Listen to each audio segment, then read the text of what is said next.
பாரதிராஜா அவனுடைய மகன் மனோஜ் பாரதி மறைவு என்ற செய்தி அதிர்ச்சியை ஏற்படுத்தி இருக்கிற சார். அவருடனான உங்களுடைய நினைவுகள் சார். ஆஹ்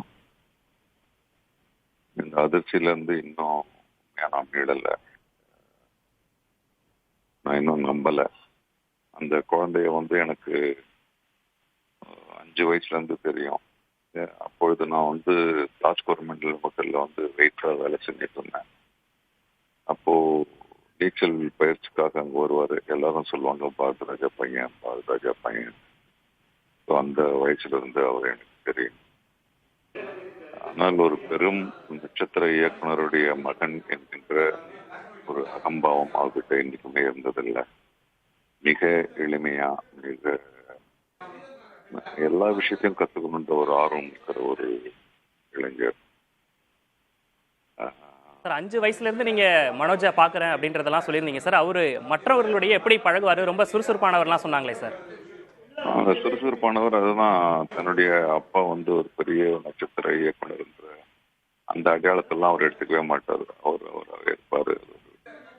அது ஒரு அபூர்வ குணம் தமிழ் சினிமால.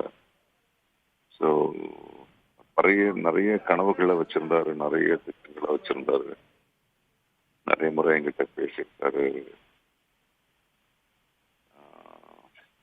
சார் அவருடைய நிறைய விஷயங்களை நீங்க நேர்லயும் பார்த்துருப்பீங்க. நீங்க பார்த்து எந்த விஷயம் என்ன விஷயம் சார் சொல்லுவீங்க? அவருடைய எளிமையை தான் நான் சொல்ல முடியும். ஒரு எளிமை, அப்புறம் எல்லாவற்றையும் தெரிஞ்சுக்கணும், கற்றுக்கணும், முயற்சி செஞ்சு பார்க்கணும், பரீட்சித்து பார்க்கணும் அப்படின்ற அவருடைய வாழ்க்கையானது முறை. அவருடைய வாழ்க்கையில பல சங்கடங்கள் ஏற்பட்டிருக்கு. அதையெல்லாம் அவர் தனக்கான ஒரு பரீட்சையா எடுத்துக்கிட்டு தன்னை பலப்படுத்திக்கிட்டாரு. ஆனால் உடல் ரீதியா அவர் இவ்வளோ ஒரு அகால ஒரு முடிவை எட்டுவார்னு நான் எதிர்பார்க்கவே இல்லை. ஏறக்குறைய என்னுடைய மகன் போல. இப்ப கவலையெல்லாம் பாரதிராஜா சாரை பத்தி தான். ஏன்னா ரொம்ப சென்சிட்டிவான ஒரு ஆள்,